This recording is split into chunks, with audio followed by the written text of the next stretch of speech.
Atualidades Pampa. Oferecimento Sicredi. A gente faz diferença na sua vida financeira. Abra uma conta. E Água Mineral Itati. Olá, muito boa noite. Estamos entrando no ar ao vivo e em cores, como sempre fazemos com Atualidades Pampa desta sexta-feira, dia 20 de setembro. 20 de setembro, feriado em todo o estado do Rio Grande do Sul. Mas feriado no Rio Grande do Sul porque é um feriado farroupilha. É bem regional. Portanto, se você, assim como eu, tentou pedalar o pagamento da sua conta para segunda-feira, não rolou. Vai pagar juros, porque hoje não é feriado. No mercado, nos bancos não é feriado. É feriado só aqui no Rio Grande do Sul. Mas mesmo assim, tivemos um dia muito agitado e um momento muito importante para o Rio Grande do Sul. Neste dia de hoje, nós tivemos aqui o primeiro voo regional da Gol no Rio Grande do Sul, que decolou às 7 horas e 15 minutos. Saiu de Bagé com destino a Porto Alegre. Isso tudo logo após a solenidade para autoridades que foi realizada no início desta manhã. E assim está sendo entregue, ou estão sendo entregues ao Rio Grande do Sul o prometido, os voos que nos levarão e nos trarão de Rio Grande, São Borja, Santana do Livramento e Passo Fundo. Todos eles ainda a serem inaugurados. 10 de novembro, Rio Grande, 21 de novembro, São Borja, 16 de dezembro, Santana do Livramento e 20 de dezembro, Passo Fundo. Mas este é apenas um dos assuntos que a gente está levando até você.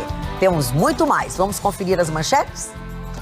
Pois o governo do Rio Grande do Sul cancela a venda de ações do Banrisul, mas diz que não é uma derrota. E no Dia do Gaúcho, a história de Paixão Cortes, o patrono dos festejos farroupilhas de 2019.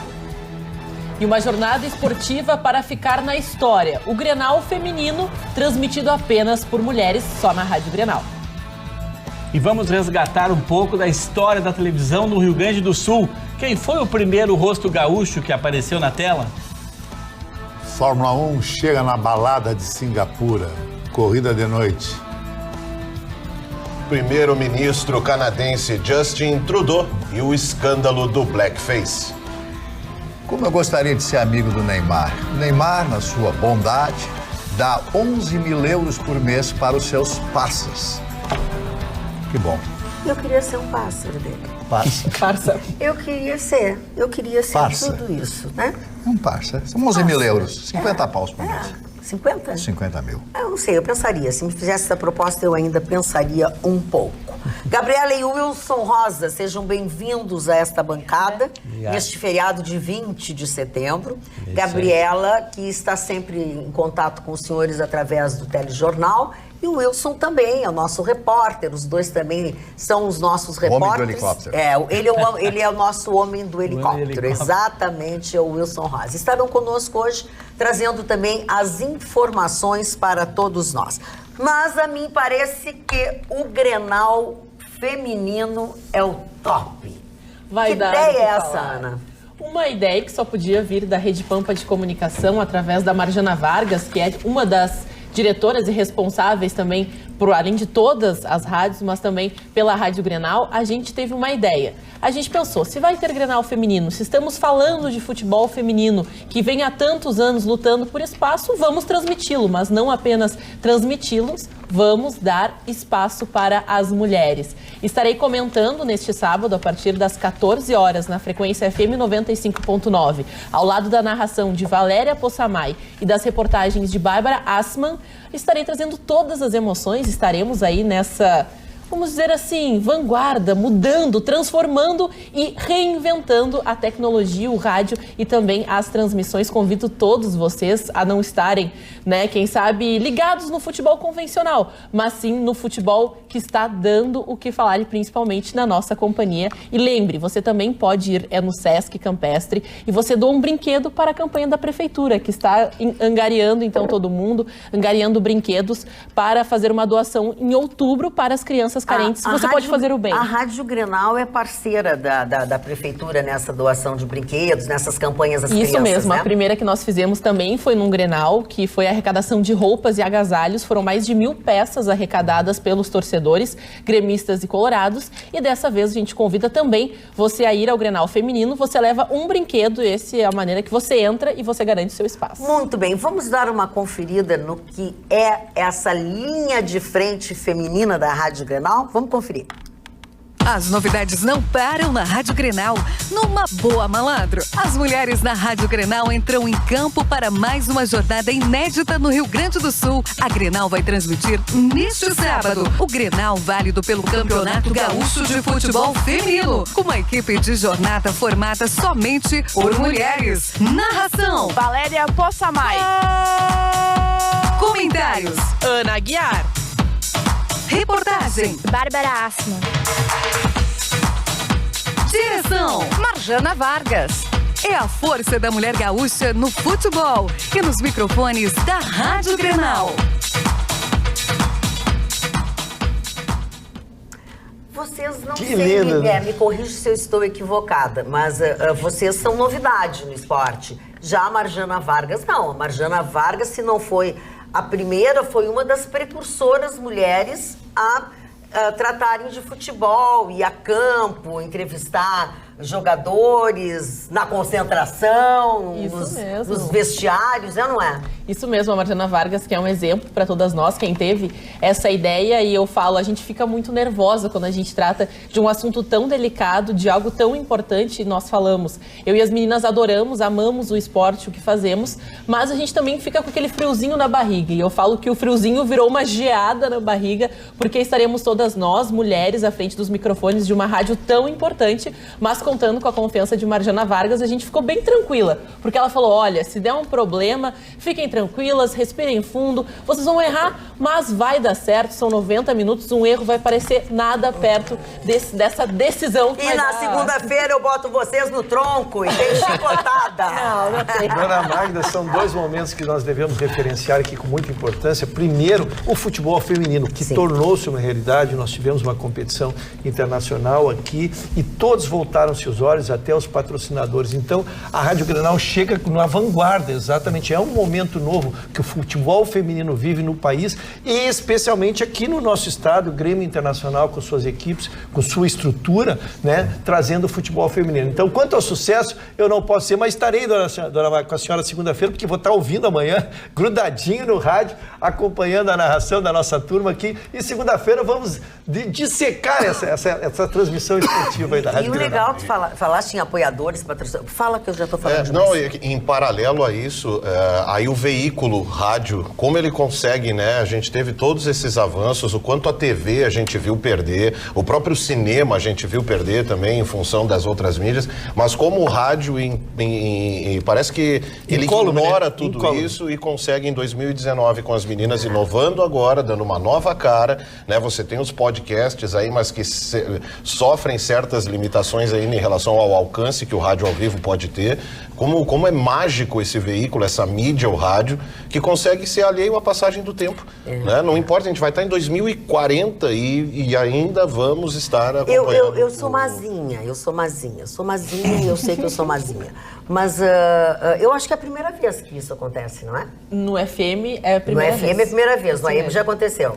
Não, na realidade, estações rádio web que fazem também a transmissão de alguns jogos, foi sim explorado, principalmente o campeonato gaúcho feminino, justamente pela liberdade, às vezes, de não ter patrocinadores, a gente fala que é tudo também por baixo dos panos, pessoas que acreditam nessa ideia, pessoas que topam, os nossos apoiadores, os nossos patrocinadores da Rádio Grenal ficaram felicíssimos com a novidade, toparam e agora a gente vai, quem sabe, ser a primeira de muitas. Eu quero dizer pra vocês que daqui a pouco vão copiar, né?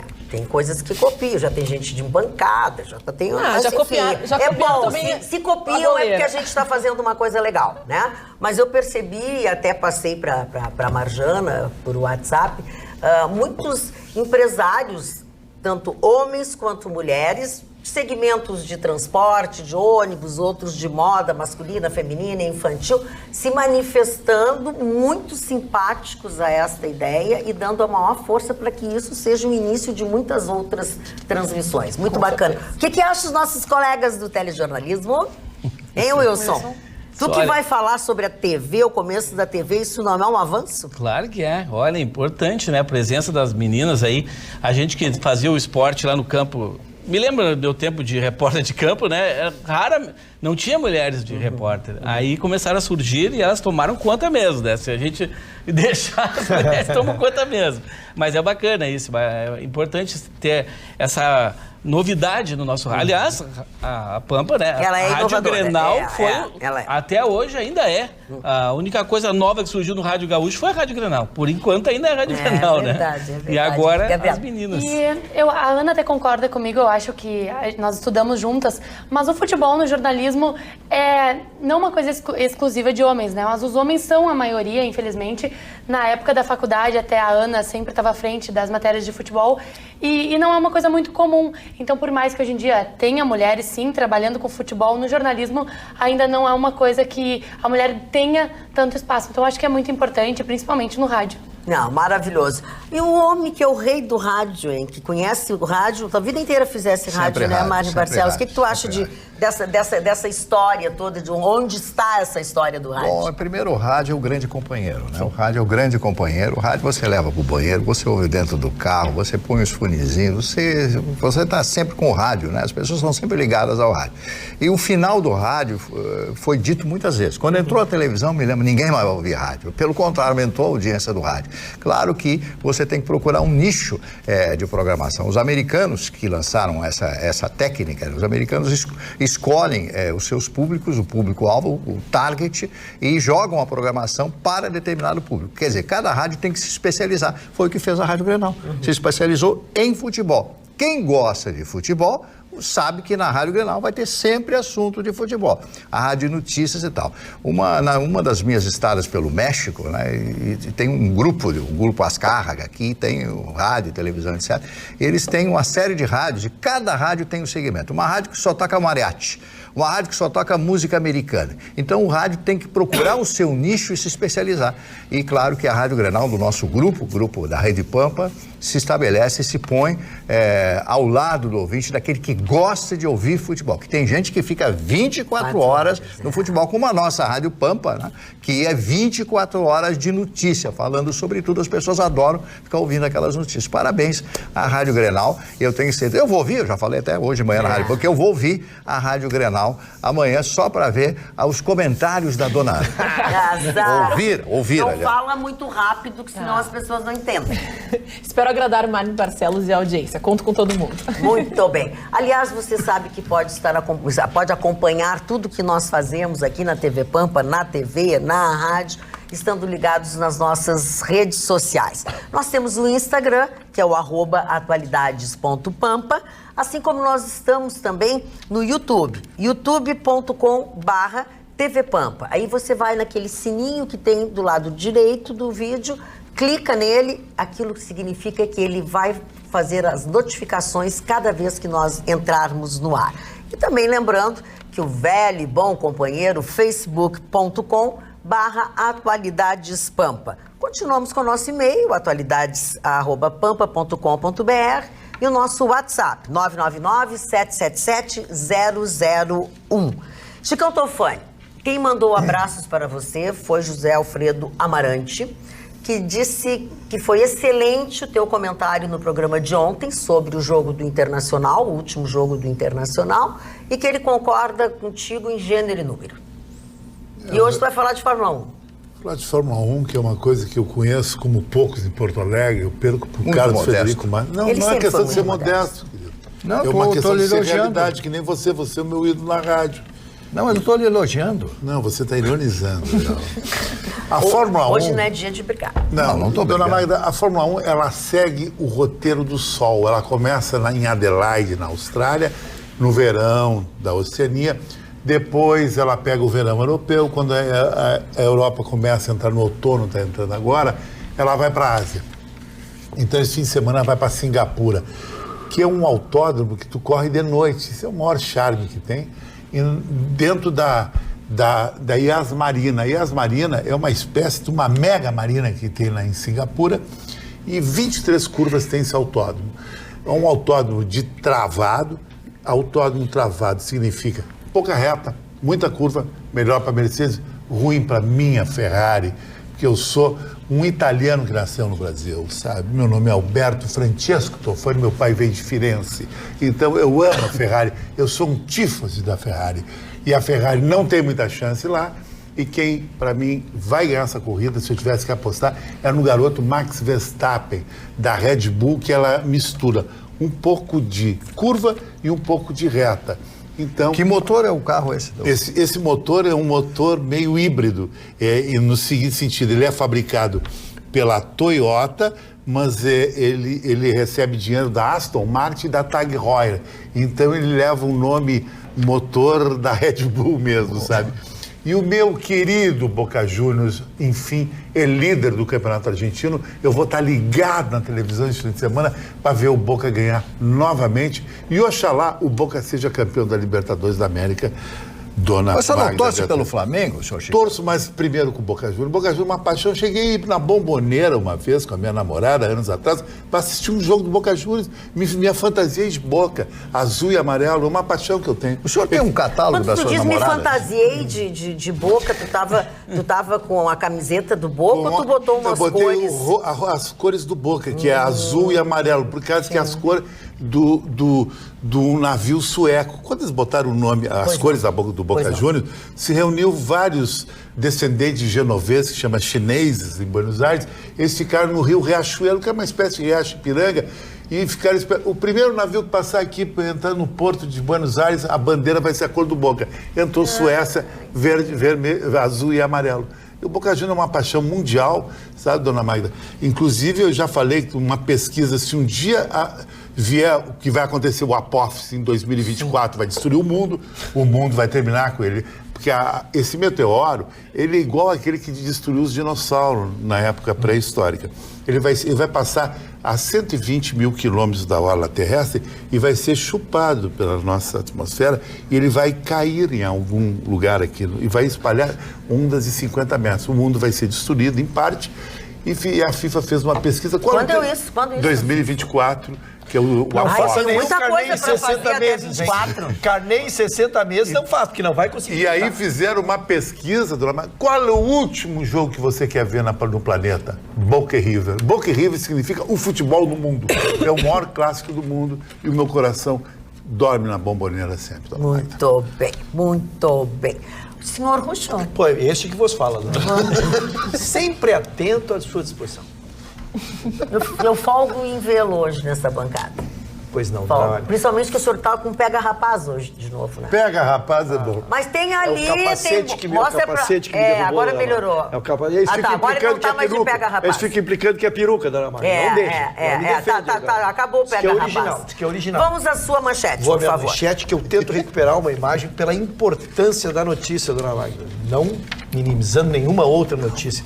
Mas essa matéria ela vem desde a eleição do governador. Ele fez um compromisso público de que não venderia o Banrisul. A partir dali, como se sabe, o Banrisul é a menina dos olhos, é um banco estatal, um dos poucos que permaneceram no país, um dos poucos que resistem, que dão um lucro extraordinário para o governo, e é desejado a sua privatização pelo governo federal. Então se estabeleceu primeiro a discussão política, que para o Rio Grande do Sul pudesse assumir o Refis, ele teria que ceder a privatização do Banrisul. O governador sempre se manteve firme nessa questão, dizendo que não o faria, cederia às outras 3 empresas, mas o Banrisul não entraria.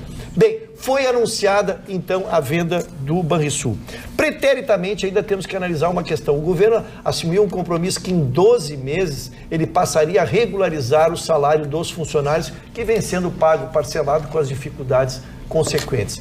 Bem, nós estamos no mês de setembro e foi então lançado, dona Magda, para nossa surpresa, foi lançada a venda das ações do Banrisul no mercado. E o mercado é um mercado egoísta, é um mercado imoral. O mercado não tem solidariedade a funcionário, a sociedade, absolutamente não. O mercado lê o seguinte: o governador está na premência de regularizar as questões do Estado, está com esta questão social de todos os funcionários em cima dele, na pressão. O governo precisa vender essas ações. E o que fez? Foi lá e jogou, despencaram o valor da ação.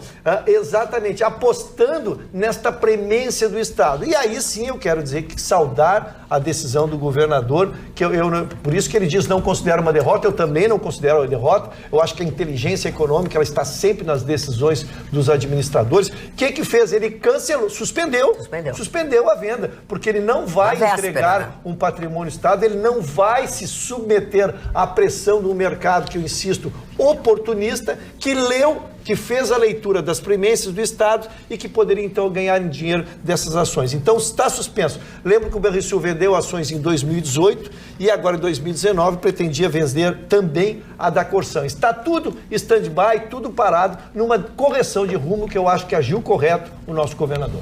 Pois é, essa questão da privatização do Banrisul é uma das questões que... Eu sou um radical favorável à privatização. Eu sou muito favorável do Estado mínimo e por que eu me baseio nisso em relação ao Banrisul? A gente viu, em paralelo ao discurso do nosso banco, o Banco dos Gaúchos, o Banco do Cidadão, a gente viu uma situação criada pelo Estado em que o Banrisul poderia então ter se mostrado como, né, o Banco do Gaúcho e tratou o gaúcho como cliente, como qualquer outro banco trataria da mesma forma. Tendo o servidor anunciado o seu salário parcelado e no outro dia o Banrisul mandando SMS sugerindo empréstimos com juros, ou seja, um cliente igual ao outro. Sim. É bom para o gaúcho e principalmente o porto-alegrense, que tem esse discurso até mais forte, acordar um pouco, né, perder essa coisa o nosso não sei o quê, não é nosso, não é um banco, o Banrisul é um banco, ele não é um CTG, ele não é uma instituição que abraça, ele é um mercado que vai reger isso. E o Estado precisa urgentemente fazer dinheiro, principalmente com coisas aí. Nós temos a Corag, por exemplo, né? E é que, se você perguntar para 10 gaúchos, eu diria que 8 sequer sabem onde fica a Corag ou o que faz a Corag. Eu achava que ela nem existia mais. Porque sabe? ela está nessa luta e há horas. Eu achava que a Corag não existia então, mais. Você tem em paralelo a isso a coisa, né, do serviço público, mas aí é outra, a questão específica. Sim, mas a Corag porque publica papel e tem uma coisa que não se faz mais hoje em dia, usar papel, né? Anda na contramão do tempo, um gasto, né? Com todo respeito pelos funcionários. Não, tô falando dos papéis. Mas eu também, mas a gente é pré-histórico e não trabalha para o governo. Desculpa, Marconi. Não sei se o Marconi terminou. Eu só queria... Eu dei a notícia e agora queria me manifestar então sobre a questão que ela... A questão de nós defendermos os bancos estaduais é porque alguém tem que fazer o serviço que ninguém quer fazer. Tu não vais achar que o Brasil... Não vou citar. Não cita nomes de banco. Tranquei na hora. Mas que uma instituição bancária privada vai ir lá no interior a 550 quilômetros fazer política bancária. Ele não faz. Então, o que a gente defendia, o Banco do Brasil e a Caixa Econômica Federal, é porque faziam esse serviço social. E o Banrisul completava esse serviço nos nossos rincões mais difíceis. Tu vai ver, tem o Banrisul, se não tem o Banrisul, tem um caixa econômico lá, um caixa eletrônico que permite que se faça algum tipo de movimentação, cujos os bancos profissionais, podemos chamar assim, né? Os bancos privados não fazem. O banco privado vê o lucro. Um município com 2 mil habitantes, vale a pena botar uma agência lá? Não bota. Um banco federal, como o Banco do Brasil e Caixa Econômica Federal, ou um Banrisul, fazem isso por essa questão social. Então, eu digo, Marco, a questão social é nesse sentido, né?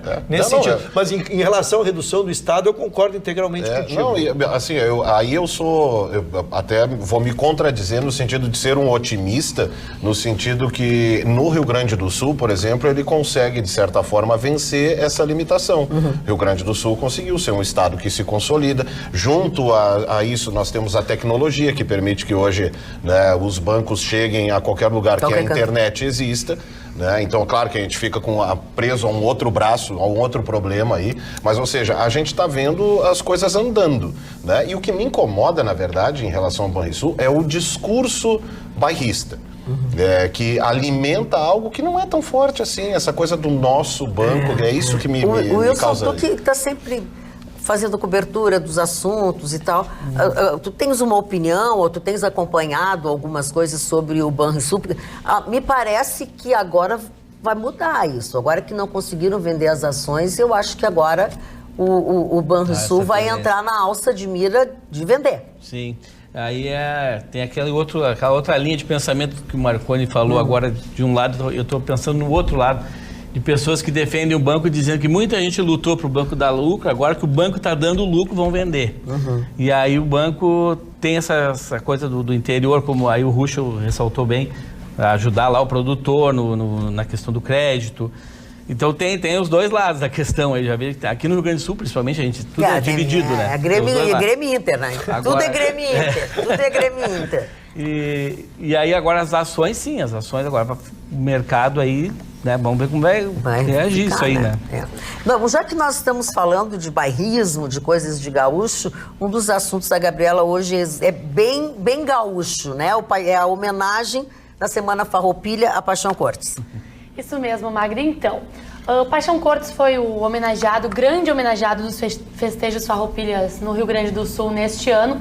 E a reportagem da TV Pampa acompanhou todos os dias o acampamento. Nós fomos aqui no acampamento Farroupilha em Porto Alegre.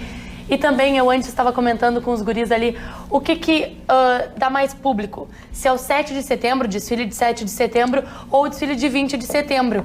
E a gente até comentou que pelas escolas o desfile de 7 de setembro tem mais público, mas que o desfile de setembro é muito interessante e é muito bonito. Eu nunca acompanhei aqui em Porto Alegre, mas em Osório sempre fui. E é um desfile mesmo muito bonito.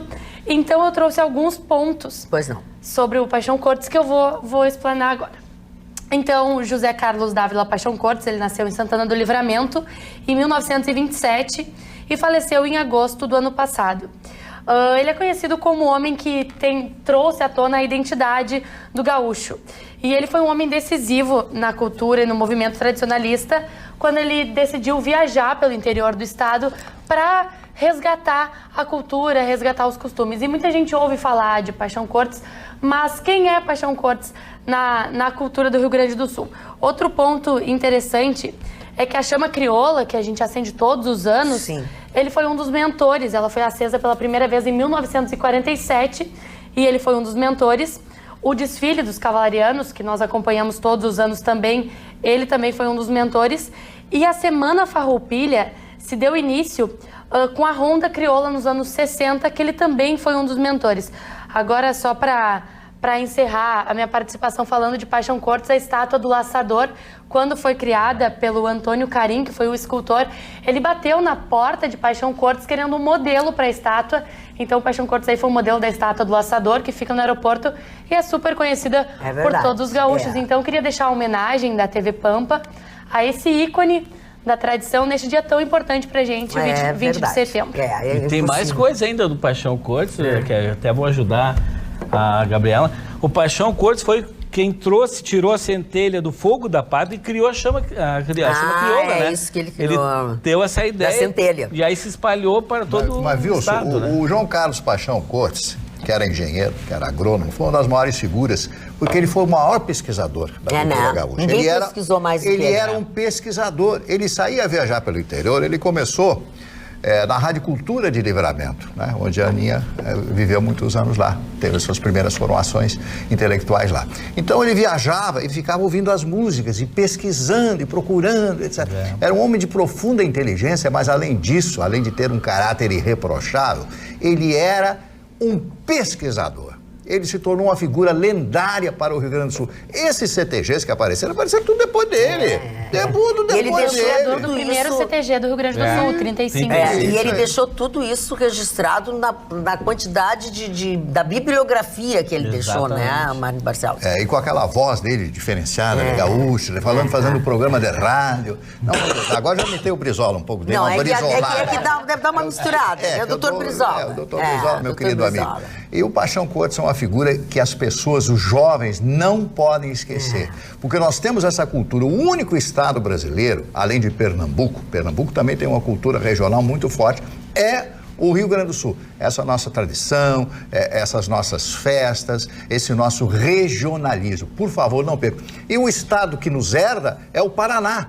Porque nós temos tantos CTGs no Paraná, quase tantos como no Rio Grande do Sul. Se não tivermos mais centros de tradições gaúchas no Paraná do que no Rio Grande do Sul. Paixão Cortes.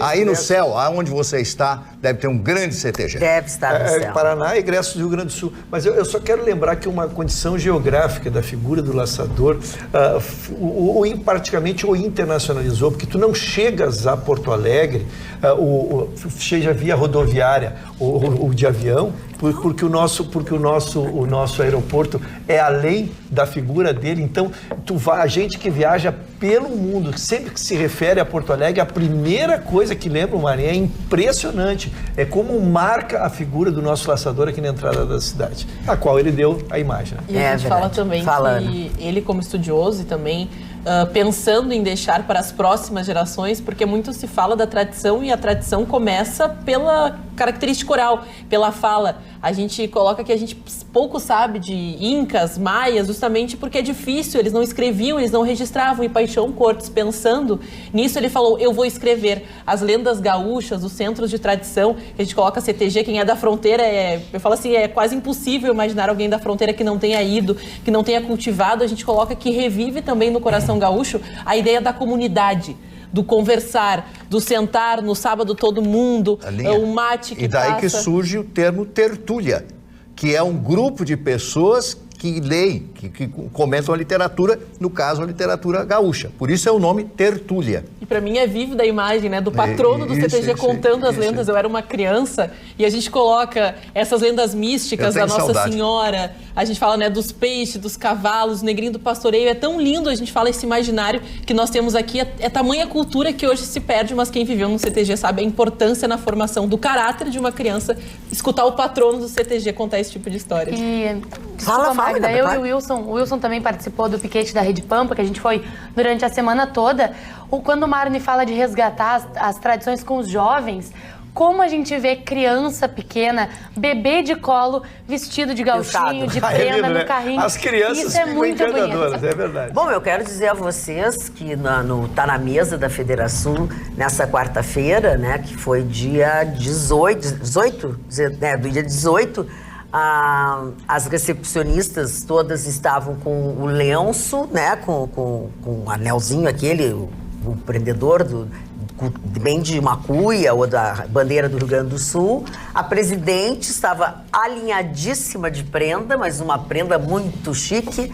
E foi o dia que nós recebemos para o almoço também alguns embaixadores, o embaixador da Tunísia e o vice-embaixador, enfim, e que se cantou justamente naquele momento o hino do Rio Grande do Sul, quando abrimos o almoço da Federação. Olha só, o Dilon Camilo, que está ligado no nosso programa, mesmo no feriado, diz assim: boa noite, Magda, que danada essa Marjana Vargas, hein? Não dá ponto sem nó. Sou fã de carteirinha da Marjana pelo seu profissionalismo. Esse será mais um sucesso da Rede Pampa, diz o Dilon Camilo de Canoas. O Manuel Dátria pergunta ao Ruschel se a CE está nesta lista que tu falaste. Não, a CE não está. Das três que está, não estaria a CE. Não está. Quer dizer, está a CE sim, desculpe, confundi. Não, está a CE Dona Magda. Sim. E há uma organização muito grande que tem se acompanhando, a turma da CE, tem ido a Brasília constantemente, fazendo reuniões com o governo federal, porque a pressão entre as três empresas que estão negociadas para que o Rio Grande do Sul possa assinar o acordo, está exatamente a cedência da CE. Então, eles têm ido direto, já desistiram aqui do governo estadual e têm feito reuniões importantíssimas perante os deputados, perante os senadores e até sobre agentes do próprio governo federal, tentando trazer a importância da CE dentro do Rio Grande do Sul. Eu imagino a cena do Vitorino. do Vitorino vestido de gaúcho com uma boleadeira, né? Ele vai jogar a boleadeira e vai morrer enforcado, né? Acho que não. Acho que ele vai se atrapalhar. Me mandou uma fotografia do aeroporto de Tel Aviv. Já chegou. Pra mim não mandou nada. Não, mas eu já recebi a foto dele. Só pra provar que ele teve. Só pra provar. Não, mas ele está já nas redes, já colocaram nas nossas redes uma foto dele, se eu não estou equivocada, do lado de uma cervejeira. Tomando uma cerveja desse tamanho. Mais ou menos isso. Mudando de assunto, mas não menos importante, na manhã deste dia 20, o empresário e economista Renato Bastos Ribeiro, ex-proprietário do Correio do Povo, da Rádio Guaíba e da TV Guaíba, faleceu aqui em Porto Alegre. Há quase 2 anos ele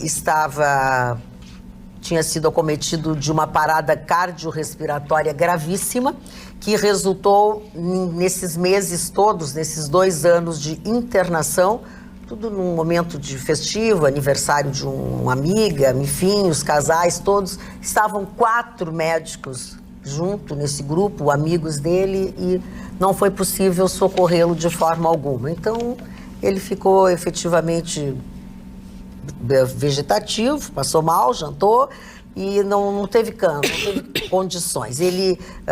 Quem falou foi o irmão dele, o Carlos Bastos Ribeiro, que disse que o Renato tinha descansado. Renato Ribeiro deixa mulher, 4 filhos e 10 netos. A quem interessar, neste sábado, o velório começa às 8 horas da manhã e o sepultamento vai acontecer às 15 horas no cemitério da Irmandade do Arcanjo São Miguel e Almas. A família, os nossos pêsames, as nossas condolências. Marconi. Pois é, vamos falar um pouco de política internacional em função de um escândalo que o Canadá está vivendo agora recentemente. Nós estamos aí próximos à eleição para primeiro-ministro e tudo vinha favorável ao senhor Justin Trudeau, né? Até que uma matéria publicada recentemente, essa semana agora na revista Time, traz uma foto de 2001, em que ele estava participando de um festejo numa escola em que ele deu aula antes de fazer parte, né, do cenário político, e ali estavam todos fantasiados, era uma festa, né, de temática à fantasia. Ele estava fantasiado aparentemente de Aladim, segundo a declaração dele, e ele usou o recurso de usar uma tinta, né, para escurecer o rosto, de forma a dar aí um pouco mais de realismo ao personagem em questão. Aproveitando a onda do projeto Histeria, a revista Time veio e trouxe à tona a acusação de que ele estaria praticando um ato racista e que aí isso gerou um escândalo danado. Aí nós temos a foto, né, que foi publicada na revista Time. Nós temos inclusive uma asiática que usa, né, também uma fantasia que ela está ali referindo-se, né, a alguém da cultura árabe. Você vê que é uma festa fantasia, tem diversas pessoas fantasiadas, e aí veio agora a onda, né, do blackface, né, que reacendeu uma prática. O professor Marlon pode até me ajudar a complementar isso, né, uma prática nascida no teatro ainda muito anteriormente. Não, se me permite, tinha um grande ator americano, um cantor chamado Al Johnson. Al Johnson, exatamente, né, que se utilizava disso na época, e por isso a gente tem que cuidar a prática até desse anacronismo todo, né, em relação a essas acusações. Porque é claro que à época, né, isso era praticado por atores ali que atuavam para escravocratas, e aí é claro que isso era aplaudido. Com o passar do tempo, a prática foi sendo assimilada por atores, por humoristas, principalmente que fazem paródia ou imitam determinados artistas que são negros e que se utilizam. Aí, exatamente. Eu tinha separado a foto justamente dele para ilustrar também. Aí o que acontece, né? O senhor Justin Trudeau é um fantoche dessa histeria progressista, né? Ele é um dos principais propagadores dessa cultura do bom mocismo, vitimismo, um dos maiores propagadores dessa loucura do politicamente correto, que vai matando aos poucos, né? A gente viu recentemente uma matéria do Catraca Livre, que ousou fazer uma patrulha do que você deveria fantasiar-se ou não durante o carnaval, né? Você não pode se fantasiar de índio porque você está ofendendo os índios. Você não pode se fantasiar de mulher porque você está ofendendo. Tudo é errado. Tudo ofendia, tudo, né, fazia uma ofensa. Ele, Justin Trudeau, recentemente, inclusive, foi flagrado numa situação em que ele estava respondendo a perguntas de alunos do jornalismo que ali durante o assunto falava-se de humanidade e a pergunta citou ali a expressão mankind, né? Kind, espécie, e man na forma contracta de humankind, né? Da espécie humana. Lembrando que o humano, né, vem de humus, que é da terra, né, ou seja, em contraponto à coisa do divino, né, é simplesmente a espécie humana. E ele disse, tentando levar ainda adiante essa histeria louca, né, do politicamente correto, we could prefer call it people kind, né? Porque ele fez ainda, coitado, ele ainda achava que mankind se referia a homem, né? A espécie do homem, né? E ele dizendo que a humanidade era composta, vê que é um Sherlock, né? Que a humanidade era composta por homens e mulheres e outras pessoas também. É uma pena, é uma irresponsabilidade, porque ele assumiu ter praticado racismo, foi à televisão, pede desculpas por ter sido racista, e aí eu considero uma irresponsabilidade sem tamanho, um desserviço praticado por alguém, né, de um posicionamento tão importante, né, um político tão importante, ousar levar adiante essa histeria de que esta foto seria alguma espécie de racismo. Eu até pergunto, eu lanço a pergunta de onde configura-se alguma espécie de racismo no estar fantasiado. E eu faço uma pergunta, e se um homem negro resolver pintar o rosto de branco? Não, aí não pode, porque existe o racismo do bem, aí é uma resposta. Perde um pouco o sentido do questionamento no momento que nós não temos nenhum negro da bancada para ter esse lado, já que eu confesso que sigo algumas pessoas, alguns ativistas, que na presença, né, desse tipo de coisa, essa blackface, que é feito em diversas festas da fantasia, também festas universitárias, eles entendem como um tipo de deboche. Como a gente recentemente teve o caso da editora-chefe da Vogue, que fez uma festa com a temática também baiana, se utilizou de alguns locais comuns de preconceito, e daí eles falam que eles se ofendem. Então acho que se tu fala para a pessoa e essa pessoa negra se sente ofendida, não custa nada pensar numa outra fantasia, numa outra forma de fazer graça, de se divertir, sem de alguma forma ofender uma pessoa. Porque falar, não sei como é racismo quando você está falando com uma bancada composta por pessoas da etnia, né? Nós somos brancos, então talvez tendo um negro ele se sentisse ofendido, acho que basta respeitar, porque não interfere na nossa liberdade, né? A minha pergunta é a seguinte, eu dividiria em duas, assim, enquanto a gente leva em consideração, então, a parcela dos negros que riram da situação e que não consideram racismo, tendo eles o local de fala, né, que é a expressão que foi criada para isso. Como eu fiz questão de ressaltar, nós temos uma asiática que está fazendo ali uma fantasia de uma muçulmana. Né? Então, por que sobre ela não recai nenhum tipo, né, de... Só sobre o preto. E outra, a gente já falou, negro não é fantasia, né? Da mesma forma que enfermeira, então, se raça não é fantasia, a profissão também não deve ser fantasia. E aí você mata por aí um monte, né? Vou fantasiado de bombeiro, mas espera aí. Então assim, o que eu acho é um desserviço, porque você desacredita o termo racismo, que é um crime horrível. Né? Você botar no mesmo balaio que alguém banaliza, né? Porque, uma coisa exemplo, que é grave. Se eu quiser ir, por exemplo, numa festa fantasia, fantasiado de Bob Marley, como que eu vou fazer para dar mais realismo e veracidade se eu não posso usar um recurso que me escureça a pele, porque isso pode ser visto como uma ofensa? Como? É nesse sentido que eu pergunto, inclusive, tenho certeza que tem negros nos ouvindo, nos assistindo, que podem, inclusive, me responder. Não é uma pergunta retórica, não estou fazendo nenhum tipo de desaforo, estou perguntando, questionando onde está eu, por exemplo, que eu queira me fantasiar de Louis Armstrong e seus bochechões, enquanto, né, como que eu faço branco? Ou seja, mata então automaticamente a minha possibilidade de homenageá-lo ou se eu, por exemplo, quiser ir fantasiado de Jack Chan, se eu quiser usar recursos que me puxem os olhos para cá, eu estarei sendo preconceituoso ou praticando algum tipo de racismo ao fazer isso? É nesse sentido, porque nós temos sim uma série de casos de racismo que precisam ser combatidos. O que eu chamo de irresponsabilidade é você botar isso tudo no mesmo balaio. Porque aí, além disso, você mata aos poucos a liberdade de expressão e vai desacreditando a causa. Você vai tirando o peso que existe sobre a palavra racismo. Quando tudo é racismo, nada é racismo. Eu acho que a Ana deu uma amplitude maior à discussão e ela é muito maior mesmo, porque o que nós temos são divãs lotados de pessoas que sofreram bullying na escola, as pessoas que se sentem ofendidas, porque ofender a suscetibilidade de alguém é um conceito personalíssimo. Como a gente brinca, que eu não brinquei, o pessoal brinca com a minha que é peruca, né? É uma brincadeira, né? Mas tem pessoas que sempre se fez esse diferencial. A pessoa tem um corte enorme no rosto e ela não se importa. Tem pessoa que tem uma pinta aqui que trabalha uma vida inteira para um dia fazer uma cirurgia e tirar aquilo. A suscetibilidade, ela é mera. Resta saber se tu tens o direito de fazer graça sobre alguém. Esta é a questão, por isso que eu quero... O estudo ele é muito mais amplo, né? Como disse a Ana, nós precisaríamos ter um negro aqui para ele dizer que ele se sente ou não. Mas ele ainda assim não seria a matéria.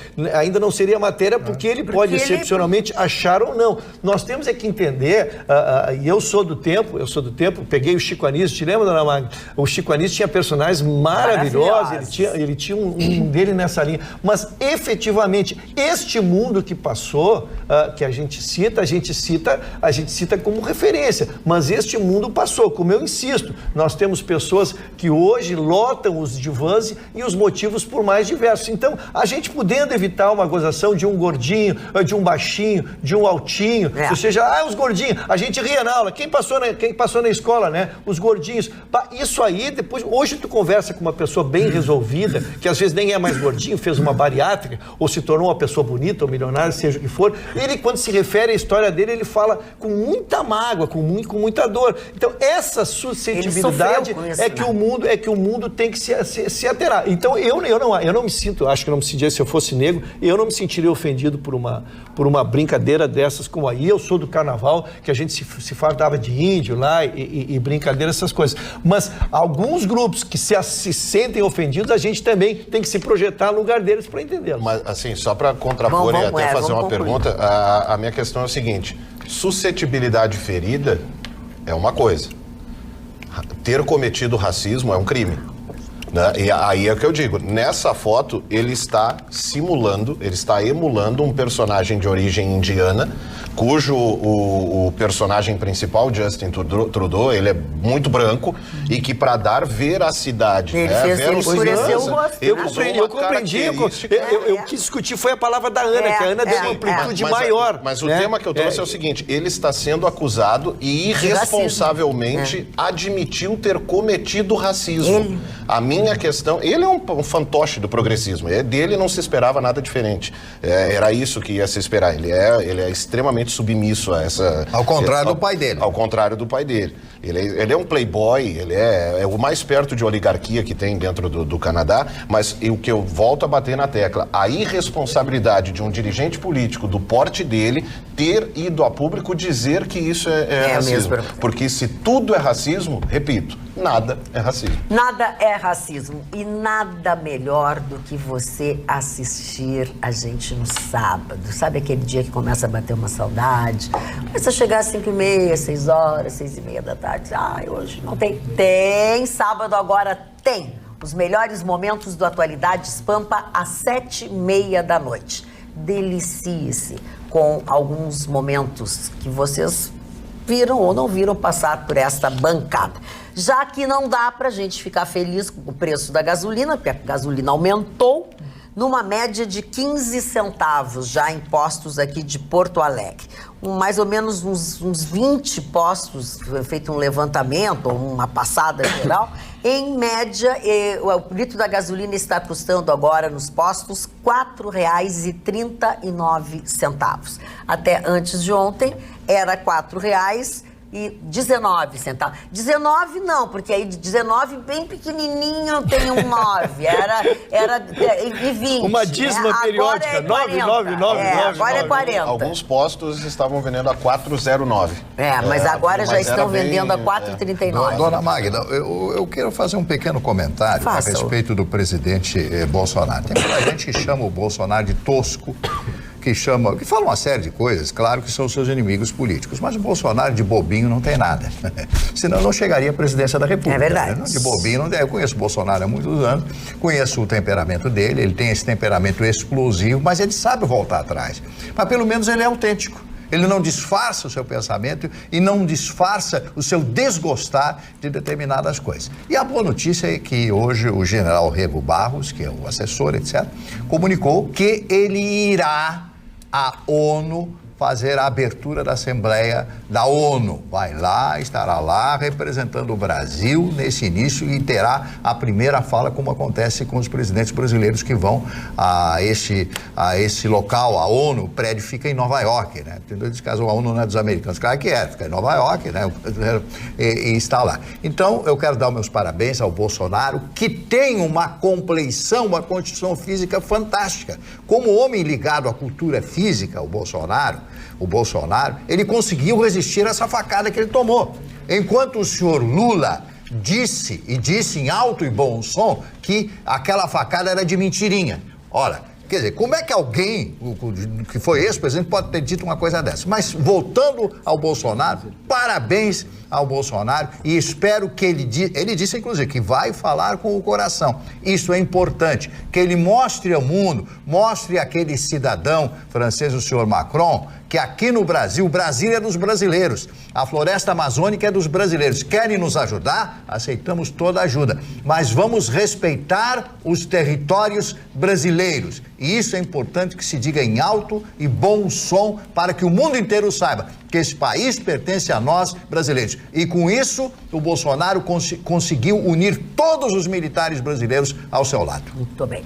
Ana, nas nossas redes aí, no WhatsApp, no Face? Isso mesmo, muitas pessoas comentando. Aliás, a Maria se desmancha, viu, em elogios para o Marconi e fala: foi uma aquisição perfeita aos moldes do programa. Coerente, inteligente, se posiciona firmemente, mas com cuidado e sempre respeito. Parabéns ao Atualidades Pampa. Adoro todos vocês da bancada, inclusive o Ruschel e a Aninha. Maria de Lourdes da Inclusive é bom, que são os odiados pela maioria. Bom, obrigado. E muitas Inclusive pessoas ainda estão falando do assunto de ontem, Magda, que deu o que falar, e da opinião de Chicão Tofani a respeito dos cursos EAD também, uma matéria do Marconi, acredito que o pessoal viu na reprise e falava aqui justamente sobre isso, dizendo que muitos desistiram, sim, dos cursos pela qualidade e também pela maneira de encaixar na sua rotina, no seu dia a dia. E até aqui a Antônia fala que ela concorda plenamente com o comentário do Chicão, falando que é mais lucrativo ser faxineira, ou faxineiro, no caso, que ganha 180 por dia trabalhado ou por faxina feita, do que ser professor, porque o filho dela, ele trabalha em 3 instituições, pediu demissão de uma delas e até hoje não ganhou os seus direitos e ainda está passando por problemas nas 2 outras instituições que ele leciona, inclusive com desrespeito e perdendo autoridade pelos alunos. Então, muito bacana a Antônia participando com a gente. E nós no WhatsApp? Estamos aqui no nosso tá WhatsApp. com as duas coisas. Dona Ana tá em grande fase, assumiu tudo, Dona Ana. Assumiu tudo. Que coisa E o pessoal impressionante. tá falando que hoje tá chateado que não teve nenhuma postagem no @atualidades.pampa lá, tava esperando os nossos stories, a nossa conversinha. Hoje é feriado, né, gente? Hoje é feriado, gente. Feriado. Nem todo mundo está trabalhando e nós estamos aqui ao vivo fazendo programa para vocês. O nosso telespectador, Carlos Sartor, não é Sartori, é Sartor Rodrigues, a respeito do assunto do Banrisul que nós falamos aqui, ele diz que o Sicredi também é muito atuante em várias cidades pequenas no Rio Grande do Sul. Ele é de Caxias do Sul e faz este comentário. É verdade, excelente né? trabalho que faz Sicredi em todo o nosso Rio Grande do Sul. E o Valdir Pio, ele é mineiro, mora há 10 anos no Rio Grande do Sul, mora em Triunfo, e diz assim: sou mineiro, discordo que apenas os poucos estados citados pelo nosso amigo escritor mantenham sua tradição. Em Minas Gerais, a tradição do bom café, as rodas de viola e conversas e causos, tal como as tradições gastronômicas, são mantidas. Isso, infelizmente, a grande mídia nacional não informa. Abraço a todos e a todas da bancada. Para isso, nós estamos aqui, senhor Valdir. O senhor dá informação e nós reproduzimos a informação. Além do grande episódio da Inconfidência Mineira, né? Do Grande Tiradentes, né? Quando eu citei isso, foram revoluções, coisas importantes, como a Revolução Farroupilha, como a Revolução de Pernambuco, como existiu uma revolução também na Bahia. A Bahia foi o último estado a ser agregado dentro da libertação de Portugal. Quando Dom Pedro I proclama independência ou morte, a Bahia ficou à parte. O exército português, o grande contingente de portugueses que estava lá, não aceitaram isso e continuaram respondendo à corte portuguesa. Então, aí, nesse aspecto que eu dizer, eu conheço muito bem Minas Gerais, conheço as cidades mineiras, conheço a comida mineira, o trivial mineiro, como vocês chamam lá em Minas Gerais, tem belas churrascarias, Juiz de Fora é uma bela cidade, 600 mil habitantes, e assim, é um belíssimo estado. Então, Minas Gerais é fora de série. Eu falei no sentido, num outro sentido, muito mais amplo do que esse que o amigo falou. Mas um abraço. Olha só, como nossos telespectadores têm sempre uma resposta e um auxílio a todos nós. Marconi queria a opinião de um telespectador negro. Aqui estou eu. A atitude do canadense pode ter sido de péssimo gosto, mas achar que por este ato houve racismo, acho um certo exagero. Eu acredito que deva ser levado em conta toda a trajetória política dele, e assim como cidadão. Racismo está acima desta atitude e está presente no cotidiano mundial e deverá ser combatido, e tomara que as ações afirmativas feitas pelo governo anterior sejam mantidas. Parabéns pelo programa, Mário Lima, que é o nosso telespectador assíduo deste programa. Muito obrigado. Muito obrigada pela também. resposta. Muito obrigada. Wilson Rosa, vai contar a história, um pouco da história da televisão para nós? Pois é, 20 de setembro, Rio Grande do Sul, né? A gente vai recuperar um pouco aí a história da televisão aqui no estado. Pois no dia 20 de dezembro de 1959 era instalada a TV Piratini. Primeira transmissão, né? Vai fazer 60 anos agora, no 20 de dezembro de 2019. Eu fui pesquisar, né? Eu fiz um mestrado sobre a memória social e fui pesquisar como é que foi o primeiro ano de televisão, que não tinha videotape, não tinha recurso, era tudo ao vivo. E é muito interessante a gente, pesquisando, descobrir pessoas, os pioneiros, né? Pessoas que tinham que ter muita criatividade, gente que veio do rádio para a TV para fazer os primeiros programas. E aí eu fui descobrir quem foi a primeira pessoa a aparecer na tela no Rio Grande do Sul, pois temos duas versões. Ao pesquisar, a versão oficial, a primeira transmissão, foi Antônio Augusto Fagundes. O Nico Fagundes foi o primeiro gaúcho a aparecer na versão oficial. Aí está a foto. Ele fez um Soldado Farroupilha, foi uma peça que fizeram na época, porque era assim, né? Era tudo ao vivo, as câmeras ficavam em cima ali, não tinha muito recurso, entendeu? Eles faziam a encenação no estúdio e tudo ao vivo. Então a primeira peça foi essa com o Antônio Nico Fagundes. Só que eu fui descobrir que em 55, 4 anos antes, isso foi em 59. Sim. Em 55, o Assis Chateaubriand esteve aqui no Rio Grande do Sul, esteve em Porto Alegre, e colocou monitores na Praça da Alfândega, no Clube do Comércio ali, colocou pequenos monitores e fez uma transmissão privada, fechada, né, com monitores. E aí quem foi o primeiro que apareceu nessa... Aí como não foi para o público aberto, não constou oficial, foi na fechada. Foi o nosso Paixão Cortes, o primeiro que apareceu nessa que não é oficial, né, com um conjunto regional, os Tropeiros da Tradição, que na época se apresentaram ali dentro do Clube do Comércio e botaram monitores na praça. Aí as pessoas passavam na Praça da Alfândega e o que é essa caixa com imagens daquela época? Imagina, né? Era só rádio. Preto e branco. Não tinha televisão, era só rádio. Então era uma coisa assim histórica. Nós estás contando, vamos dar uma olhadinha, tem um vídeo, né, com algumas imagens. Vamos olhar, enquanto tu vai falando, a gente vai falando, sei lá, exato, TV Piratini, olha ali, ó. Essa imagem, isso era da Piratini. Essa imagem ficava na TV por 20 minutos até esquentar as válvulas e começar, né? Essas são as obras no morro, ali é a TVE, né? Onde hoje é a TVE, em cima do foi Morro a TV Piratini. Exatamente, foi começou ali os estúdios. Exatamente. E instalaram a antena, era manchete na época, né? Concluídos os primeiros testes, o pessoal estava trabalhando ali no Morro Santa Teresa, onde hoje é a TVE. E o Chateaubriand veio aqui vistoriar as obras, teve um dia muito quente, até uma passagem engraçada, que ele começou a tirar a roupa, veio de fraque, cartola, e disse que fez a vistoria de cueca samba canção. Que ele cueca? O teu amigo era abusado, hein, Marlene? Olha ali a entrada da TVE, né, hoje, atualmente. O pessoal, um dos funcionários ficava na frente. Interessante, olha só, as famílias... Essa é a TV Piratini, não tem nada a ver com a TVE, não mistura, não. Essa é a TV Piratini. As famílias iam passear, porque era uma novidade na época, um estúdio de televisão, né, ali o pessoal trabalhando. Esse é o Sérgio Reis, que foi um dos primeiros diretores. Sérgio Reis, querido. Né? Eu entrevistei ele pro meu trabalho, ele faleceu, infelizmente perdemos ele. ano passado. E aqui ali eu assisto Chateaubriand, aquela imagem no monitor. Né, ele que trouxe a TV. Olha a equipe de TV, como é que era o tamanho. Mas isso que era uma unidade móvel? Caminhão. Móvel, a primeira Ai, que equipe. Caminhão forte. E isso aí eram os cartões que entravam na meio como se fosse uma propaganda. Né? Agora, nossa próxima atração. Que não tinha, né? Não, eram chamados.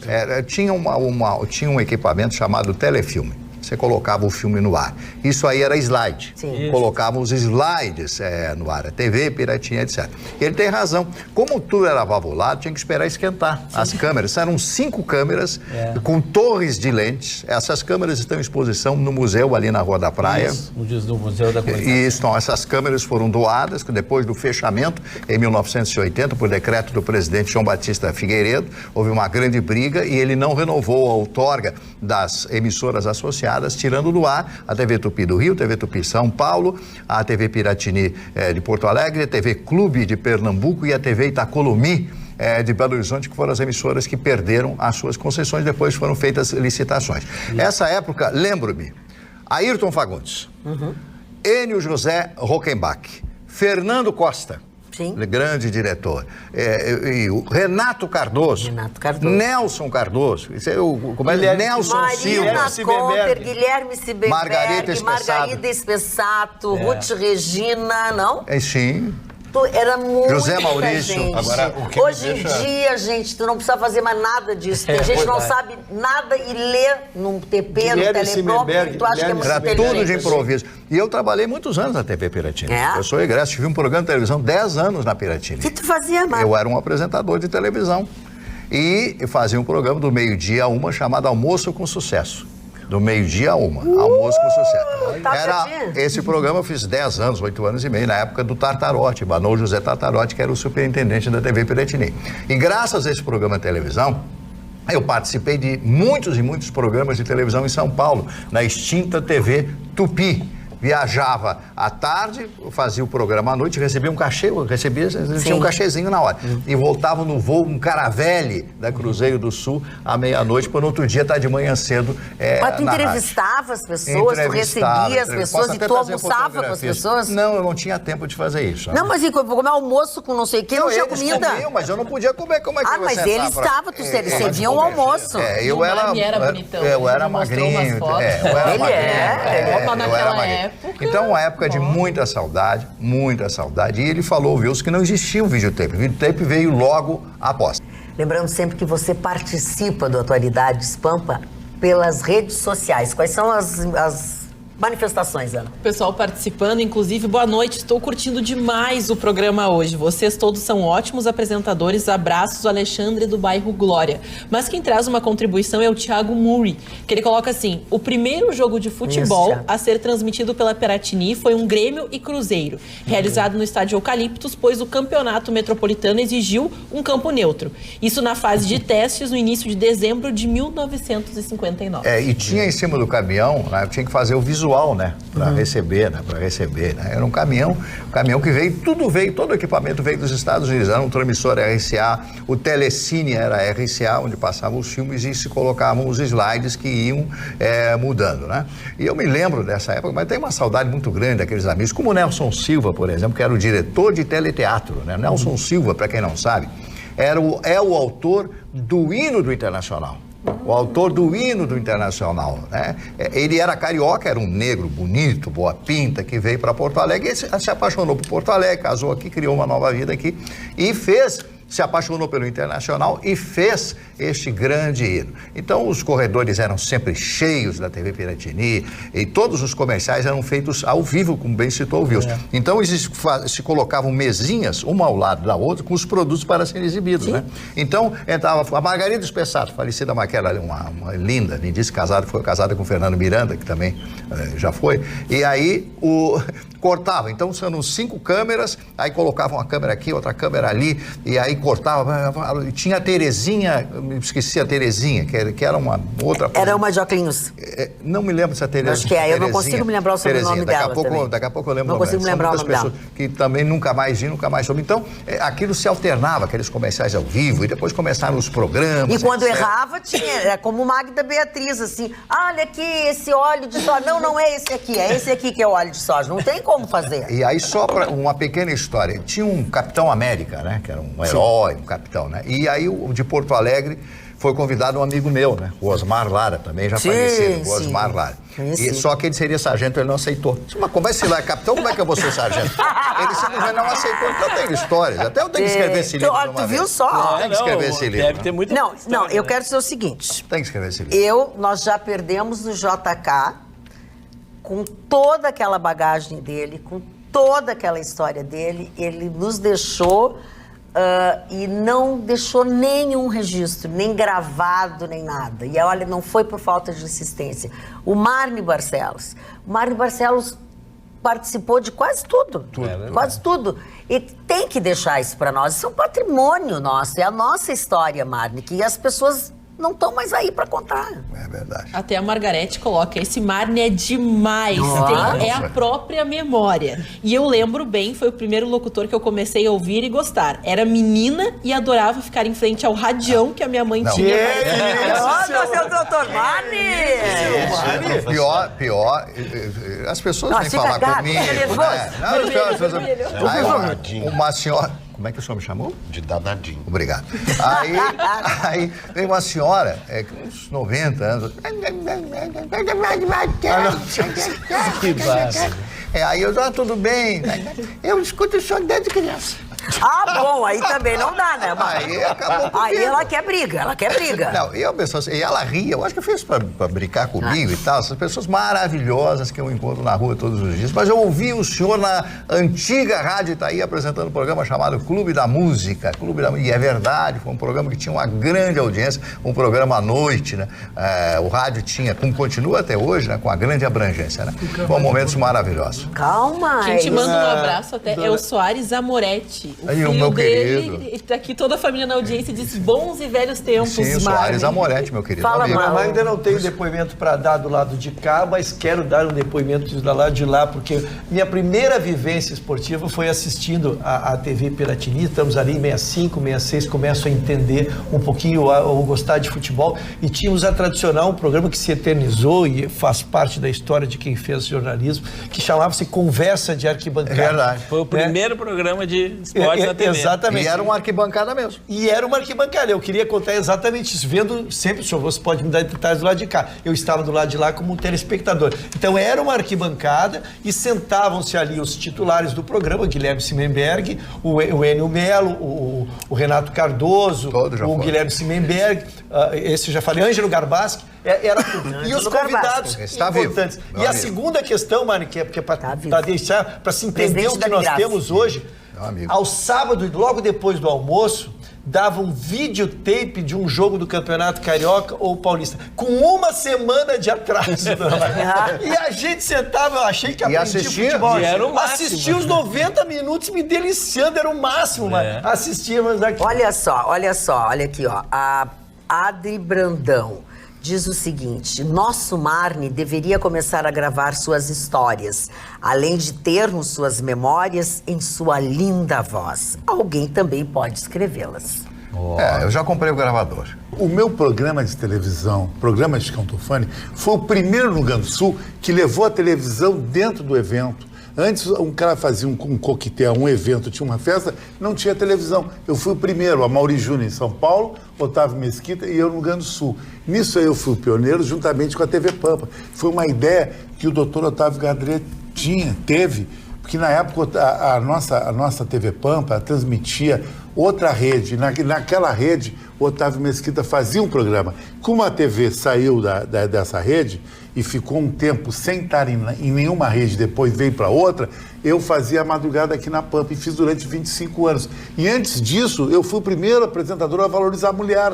Se existe hoje uma mulher que é top no Rio Grande do Sul, que é modelo, é manequim, ela deve a mim, porque eu iniciei o Miss TV, o único programa no Brasil que apresentava diariamente uma mulher de biquíni, 365 dias por ano. Isso não existiu. Não existia. Inspirou o Garoto da Abertura do Fantástico e também Garota Verão e outros programas aí, concursos. Isso aí ficou na história da televisão moderna do Rio Grande do Sul. Você está no meu livro Vivendo a Noite com o Chicão Tofani. Lógico, quando a TV Pratili foi fundada, ele nem era nascido. Cara de pau! Então, quando o Mário estava nesse bolo dele, eu nem sabia que era o Mário, não sabia que era Guilherme Siebenberg, desculpe, eu não convivi com esse pessoal. Eu comecei em 83 com outra vibe, outros apresentadores. E eu, durante os últimos 35 anos, fui o único que estou todos os dias no ar. O senhor era o Bebê Johnson? Eu fui Bebê Johnson, mas muito tempo. Era gurizinho. Muito tempo, agora era guri. Não, mas era um guri de 3, 4 anos de idade. Como é que eu sabia? Como é que eu ia saber do Mário Barcelos? Eu era uma criança. Bebê Johnson que a minha mãe levava na Redenção e de tão bonito ganhou um concurso. Bebê Johnson, depois, na década de 80, eu fui o terceiro melhor modelo do Rio Grande do Sul e concorri o Miss Brasil, modelo do ano. Quem ganhou foi o Pedrinho Aguinaga. Quem ganhou foi o Pedrinho Aguinaga e depois o Gêmeo Renato eu tirei um honroso 5º lugar. Eu achei muito legal. 5º lugar entre todos os homens do Brasil e trabalhei no programa do Jô Soares, o Planeta dos Macacos, sabe? Ficava atrás abanando lá. Eu quero dar 2 depoimentos, dona Magda. E na sequência, dona Magda, eu só queria agradecer a TR Mundial, que faz toda a logística dos meus relógios, que eu troco 3 vezes por dia, um relógio para dormir, para se acordar, para ir na piscina, para vir na televisão. E também a Centerote, que vai ser o primeiro lugar a vender o óculos Francesco Tofani, que vai ser o Solar 2020 do verão, o óculos de atitude, o óculos do homem que tem pegada. Muito bem. Eu preciso dar o depoimento. Falando em homem que tem pegada, você queria falar, doutor Rogério? Tu acha que ele tem muita pegada? Muito obrigado, dona Magda. Estou temporariamente... Parece que ele deixa umas pegadas. Tu nem disse que a tua pegada no chão. Dona Magda, eu estou virado num museu hoje, Ayrton Russo Museu, porque vou dar o 2º depoimento histórico. Primeiro depoimento das mulheres, elas sonhavam em participar. É verdade. E ganhavam um carro. E segundo, vou dar o meu depoimento. Nós disputávamos a etapa para poder dar uma entrevista para Chicão Tofani às noites de Porto Alegre. Coisa que eu mais gostava do Chicão Tofani quando ele fazia entrevista, porque era assim, ele encontrava contigo, como ele encontrou comigo na inauguração do não sei o que do Grêmio. Aí, vamos conversar aqui? Ah, vamos, tal. E aí, Magda Beatriz, como é que foi não sei o quê? Aí ele fazia assim... Oi, e aí, tudo bom? Beijo, vem cá. E eu assim, e ele assim, vem cá. Vamos comer, vamos almoçar. Não, mas as entregadas dele eram o pior ainda. Aqui tá o Ruxo, e o cara com a mulher em casa. Entregava o cara onde a gente tava, com quem tava. E na Ibiza eu era dançarino de queijinho, depois subia lá pro Cielo pra gravar na televisão. Eu era dançarino e apresentador. Olha, a gente está falando de televisão, a gente está falando do Chicão, que foi o primeiro a promover determinados concursos e tal. O programa está bem descontraído, mas a realidade não é só isso. Nós, durante essa semana, falamos aqui no programa sobre as punições, a lei que mudou exatamente para não proteger mais o agressor, aquele que é a pessoa que comete o feminicídio. E a Gabriela não apenas falou sobre isso, mas ela também foi às ruas e conversou com pessoas que foram vítimas, é isso? Então, Magda, a gente foi dar uma pesquisada para saber a opinião das vítimas sobre o assunto, porque eu acho que na realidade é isso que importa. E aí eu trouxe alguns pontos diferentes para nós discutirmos sobre isso. Só para os telespectadores que não sabem do que se trata, então foi sancionada na terça-feira uma lei pelo presidente Jair Bolsonaro que diz que os agressores de vítimas de violência doméstica ou familiar devem ressarcir o Sistema Único de Saúde, o SUS. Então aí eu trouxe alguns pontos. Primeiro, o depoimento da maioria das vítimas falaram que se sentem com um peso como se o governo pudesse pagar o Sistema Único de Saúde para todo mundo, menos para essas vítimas. Então, parece que elas são um peso para a sociedade, porque além de estarem toda uma questão psicológica, enfim, ainda tem mais isso. Aí o governo, segundo elas, responsabiliza o agressor e se exime da culpa, se exime desse pagamento. Esse é um ponto. O outro ponto que a deputada federal Mariana Carvalho, que foi uma das autoras, diz que o agressor pensaria antes de agir porque doeria no bolso, que eu acho meio difícil, porque o agressor, quando está agredindo, não vai pensar. Mas é um ponto de vista, é um ponto de vista. É uma penalização. É um ponto de vista. Não, mas o absurdo de levar uma multa financeira e daí tu vai repensar em agredir mas não, uma é pra pessoa. Tu ver, porque... Não, é aquela coisa, né? A gente compara um pouco a questão do trânsito, a multa educativa. Você comete uma infração, você pode tirar uma vida, você pode destruir a vida de alguém, então você repensa em pisar o pé no acelerador, beber antes de dirigir, porque você vai ter que pagar. Então, é aquela coisa, infelizmente, o financeiro é maior do que preservar a vida de alguém. Só mexer no bolso. É verdade, é verdade. Da fiança, inibe os crimes. Só para trazer um ponto que eu acho interessante, até que o Ruschel comente como advogado, que especialistas em direitos humanos falaram que a alteração só pensa na punição que o Estado precisa investir e não em ações de prevenção, que é o que deveria acontecer mais. E por último, que eu acho que é mais polêmico, é que a gente sabe que muitas pessoas que agridem não terão como ressarcir o governo. E isso vai gerar uma dívida. E aí, conversando com pessoas, entrevistando, uma pessoa trouxe à tona que, vamos supor que o agressor viva em uma situação de vulnerabilidade, numa comunidade, enfim, e não tem como pagar. A gente sabe o que acontece nas comunidades, enfim, tem muitas que o tráfico comanda, inclusive, aí vai lá um traficante e oferece o dinheiro para o agressor pagar o governo. Isso vai gerando uma dívida. Como que o agressor vai pagar essa dívida? Claro que é um extremismo, mas só para a gente trazer uma visão. Como que o agressor vai pagar essa dívida para o tráfico? E gera é o problema do agressor, neve, né? É o problema do agressor. Deixa eu só, assim, tu pedisse para o Ruschel falar, e eu vou te dizer assim, a primeira colocação que foi feita, eu não concordo. Primeiro que não é que o Estado está se eximindo de fazer, sabe? Eles estão tentando, de algum jeito, parar esses débeis mentais. E ajudar a vítima. Né? E ajudar a vítima. É legal. E aí, se ele vai viver pro tráfico, e se vão matar ele que se rale. Ele não se preocupa com a mulher. Dona Gabriela, foi quem trouxe a notícia, por isso que estou bem claro sobre ela.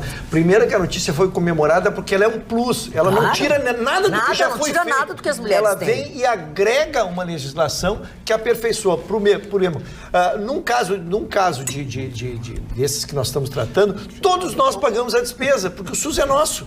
O SUS e os funcionários são pagos com o nosso dinheiro. O que se faz agora? Essas pessoas que praticam o feminicídio, praticam a agressão à mulher, geram uma despesa lá com a mulher, seja no privado, no SUS, ou no SUS, que é o público, tá? E essa pessoa terá que ressarcir. Isso é um ponto. Como ele vai pagar, aí nós já passamos para outra legislação, que não é o caso. Segundo, tem que ser visto como um aperfeiçoamento, que não inibe o que nós já temos hoje, aquele botão eletrônico, o registro que a gente diz, o botão eletrônico, eu tenho falado muito nisso, porque a mulher tem no seu celular aqui, emergência. O marido está chegando, o agressor, ela aperta, o botão aciona na delegacia, não precisa ver a ocorrência, não é nada. Toca a sirene e tem que sair a viatura para ir proteger a mulher. Isso são avanços. Lógico, nós não temos como corrigir uma deturpação, né? Mas eu volto a dizer, o aspecto da lei, ele é muito positivo, porque busca a responsabilidade daquele que realmente ofende. Eu tenho duas estatísticas que ficaram na minha mente aqui, só para se ter uma noção do que nós falamos. Nós temos 180 estupros por hora no país e 720 agressões por hora no país. Magda. É incomensurável se tu vai fazer o cálculo assim do que dá. Então, realmente, isso é um problema social que tu não corrige por lei. Aí a gente lembrou, nós temos que educar as crianças, as mães têm que educar seus filhos. Quando o filho começa, aquele menininho de 8, 9 anos, ele começa a ser agressor ou bater na menininha, é ali que começa. E a mãe é que tem que punir. Desculpe, eu me estendi um pouco. Não, tá bem também. Só para contribuir, porque eu conversei com a Bárbara Pena, que todo mundo conhece, ela ficou famosa, ela teve o julgamento agora. Aquela moça que foi vítima daquele maluco que matou os dois filhos, botou fogo nela. Pois ela me disse que a Maria da Penha tem muitas falhas ainda. E ela citou uma situação interessante. O que acontece quando o homem agride a mulher? A mulher, que é a vítima agredida, ela tem que ficar num abrigo. Esconde. A mulher que tem que ficar presa no lugar. Ela continua sendo punida. O homem fica solto. Então isso também tem que mudar. Só queria contribuir o seguinte, sabe como é que os americanos reduziram no estado da Califórnia o estupro, todo esse feminicídio? Fianças altas. Tu vai ficar livre, querido, não tem problema. Vai deixar $1 milhão lá na procuradoria. É que lá eles prendem, né, amigo? Não, aqui não. Quando o cara vai pensar que tem que vender a casa dele, entre bater na mulher e vender a casa dele, o cara vai dizer, não vou bater na mulher. Mas isso lá, né? Aqui não tem lugar pra prender o cara e deixa o cara... Não prende, só tira a grana dele. Não, eu concordo contigo. Só que nós estamos falando de um lugar... do país onde essas pessoas são presas e ficam presas se não pagarem. Exatamente. Aqui não adianta, eles soltam porque estão incomodando, é tudo Estamos soltando os traficantes por não ter lugar, relaxando a visão dos traficantes por não ter lugar para... Magda, só para deixar claro, para encerrar, como o Ruschel disse, eu não discordo, eu acho que é certo isso, a punição, só que eu trouxe vários pontos de vista pra gente realmente discutir. E me surpreendeu um pouco o que foi dito por elas. Pois é. E eu acho que além disso tudo, de ter a multa, enfim, o que é mais importante mesmo é a prevenção e a atenção às mulheres. Porque diariamente não, mas semanalmente a gente faz matérias de feminicídio, a gente vai em delegacias, conversa com as delegadas e a situação que a mulher fica depois é muito mais difícil do que o ferimento físico em si. Sim. Então, acho que o cuidado com a mulher depois é o mais Gabi, importante. é uma matéria tão sensível que qualquer modificação que tu faz ajuda. Por exemplo, se estender o horário de mulheres atendendo para atender as mulheres agredidas, sabe? Multiplicou consideravelmente o número de ocorrências. Ou seja, as mulheres se sentiram mais à vontade por serem atendidas por uma mulher. Então, qualquer evolução que tu faça nessa área, ela sempre responde positivamente. Não, é só porque eu sou bem repetitivo, eu sou bem chato em relação a isso. Que eu estou ouvindo aqui e pegando a ideia do Ruschel de que qualquer ideia é muito bem-vinda no sentido de ampliar. Eu não vejo nunca ser citado formas dessa mulher ter como se defender ou ferramentas a seu dispor no momento em que o cidadão apontou na porta. Naquele intervalo que é possível que entre a chegada da viatura e a ação daquele rapaz ali é aquele tempo. É um disparo, 2 facadas, é uma pancada que seja. Não se cita, dentro de qualquer medida, como não se discutiu ainda o facilitamento de acesso a ferramentas, ou se vou bater sempre na tecla do porte de arma, devidamente treinado, das mesmas formas. Você só vai ter acesso à mulher que passar por todos os mecanismos. Agora, eu recebi esses dias assim, mas a mulher que foi agredida, que está em condição já, ela tem o direito a isso. Quer dizer, nós vamos continuar esperando que a mulher apanhe, correndo o risco de nesse apanhar ela acabar morrendo, para que aí, então, quem sabe, depois de morta, dizer, olha, eu acho que agora, nessa situação, a senhora pode ter direito de pleitear o acesso. Não se discute a ferramenta de defesa. Aproveitando que o Ruschel falou, essa semana eu vi nas redes sociais, eu não recordo de qual delegada, mas já parabenizo a delegada Nadine, chefe de polícia, que é uma grande defensora disso, que fizeram aqui no Rio Grande do Sul a Sala das Margaridas, em uma delegacia, que é uma sala para acolhimento. Então, acho que é um pequeno passo, mas que já é muito importante. E elas têm a Patrulha Maria da Penha também, que são mulheres especializadas só para lidar com esses casos. Exatamente. Marli Barcelos, vamos aos aniversariantes. Vou começar por uma aniversariante muito especial. Dona Lúcia? Lúcia Lambe. Um abraço para ela. Ela mandou um presente. Tudo bem, né? Tá tudo bem. Eu entreguei parte dos presentes que ela deixou para ti. Obrigado, Dona Lúcia. Ela está aniversariando neste dia 21. Ok. Um abraço, Dona Lúcia. Um beijo, meu respeito. Upton Sinclair, que é um escritor americano que fez... Aliás, tem um filme, a única coisa que eu assisti, posso falar a respeito dele, Sangue Negro. Até tomei nota de um filme que ele fez, quer dizer, ele fez o filme não. O filme foi produzido em cima dos escritos dele, né? Aqui é uma ideia dele que foi colocada nesse livro.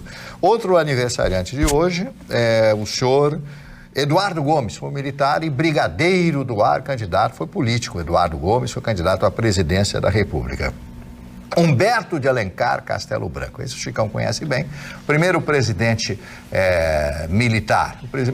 O primeiro presidente militar. E eu me lembro quando entrou a campanha, né, quando houve a Revolução, as televisões transmitiam coisas diferenciadas a respeito daqueles, do João Goulart e do Brizola, principalmente aqui no Rio Grande do Sul. E aí, então, uma das imagens que apareceu do Brizola foi a casa dele, tá? Olha, ele tem 3 televisores. Essa era uma das acusações. E um dos televisores era um televisor... era um televisor Admiral. Feito aqui em Porto Alegre, dado pelo doutor Paulo Velhinho. Paulo Velhinho. Pelo doutor da grande. Springer, Admiral Springer. Isso, grande e querida figura, doutor Paulo Velhinho. Está vivo e comparecendo. 90 anos, deve ter uns 90 anos. Um beijo, doutor Paulo Velhinho, uma figura maravilhosa e fantástica. Teve um vereador em Porto Alegre que teve a ousadia de tirar o nome daquela avenida que entra no Porto Alegre, a Avenida Castelo Branco, porque ele não era um grande brasileiro, foi um dos maiores brasileiros que teve. O Marechal Castelo Branco, que eu me orgulho de ser brasileiro por causa dele, não desses presidentes aí. Mas a história não pode ser mudada, a história é a história. Não pode ser mudada. Não pode ser apagada. E tem que se falar sempre. A dona Magda concorda em jeito nenhum. Eu falei o perecimento dele, Mari. Hein? Perecimento? Ele quer dizer perecimento aí, dona Magda. Que ele faleceu no curso. Bom, Frank DeVol, maestro, compositor, arranjador e ator americano. Frank DeVol, muitos discos, era um grande arranjador, muitos sucessos foram produzidos por ele. Esse o Chicão também conhece, Obdúlio Varela. Obdúlio Varela foi o capitão da seleção uruguaia que ganhou da seleção brasileira em 1950. No Maracanã. Mas tu já era nascido em 50? Não era. Tu leu. A cegonha nem chegou. Depois ela pulou pro Buenos Aires, pro Monte Carlo e caiu aqui. Se tu não conhece nada, não pode ser. Eu li a história. É bagagem cultural, né, Chicão? Eu sei que é bastante. Aniversário hoje de uma mulher maravilhosa, até comentei a respeito dela.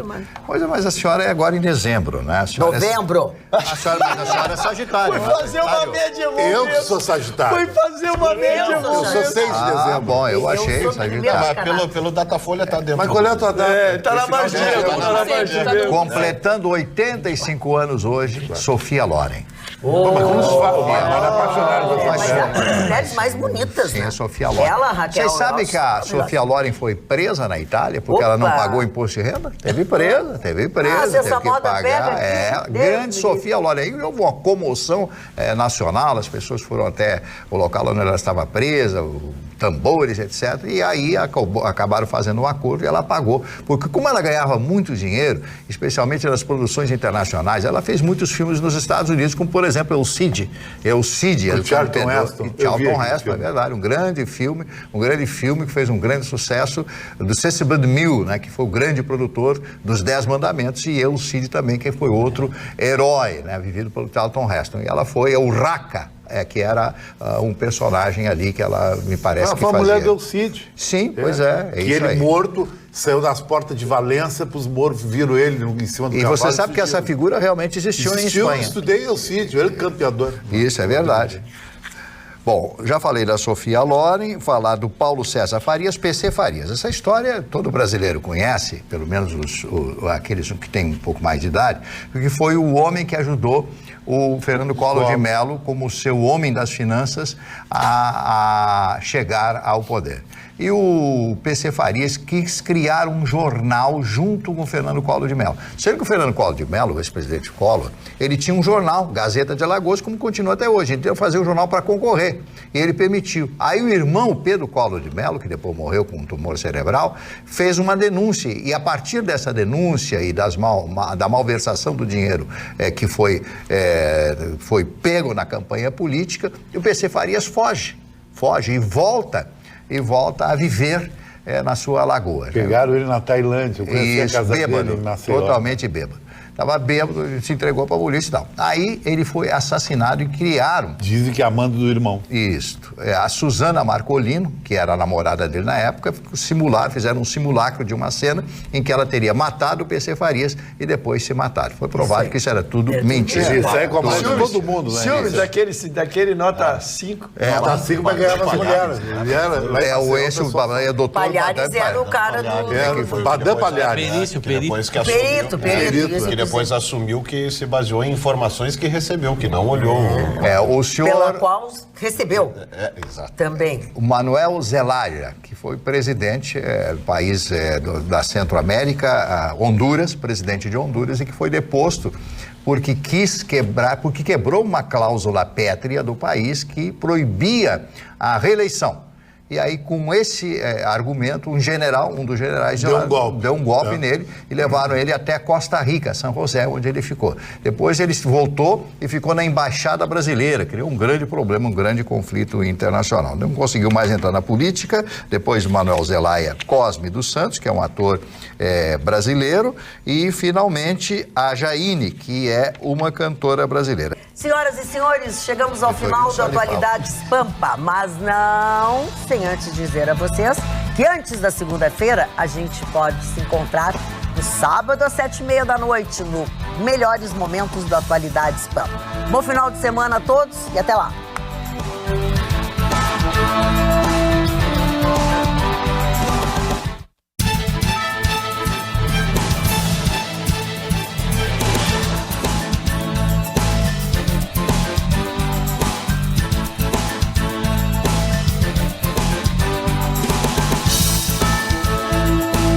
Atualidades Pampa. Oferecimento Sicredi. A gente faz diferença na sua vida financeira. Abra uma conta. E água mineral Itati.